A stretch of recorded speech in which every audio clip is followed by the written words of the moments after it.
නත්ති මේ සරණං අඤ්ඤං ධම්මෝ මේ සරණං වරං.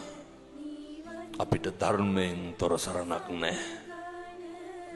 එනිසා අර පිළිගන්න අනුන්ට කරන දේවල් අපිට වෙනවා.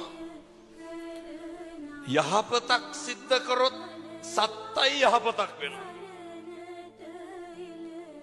අයහපතක් සිද්ධ කරොත් අරනේ දිට්ඨ ධම්ම වේදනීය කර්මය මේ ආත්මෙම විපාක දෙන්න පුළුවන්. මරණ මංචකේ එලොවයි මෙලොවයි දෝලණය වෙනකොට හරි සතුටින් මැරෙන්න ඕනේ. අන්තිම මොහොතේ ඉන්නකොට අපිට මතක් වෙන්න ඕනේ කවදාවත් කිසි කෙනෙකුට කිසි වැරද්දක් කරලා නැහැ කියලා. ඔහොම ඉන්න.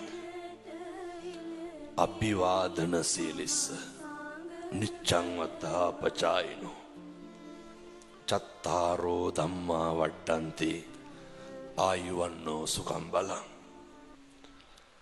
හාමුදුරුවන්ට වැඩිහිටියන් ගරු සත්කාර කරන්න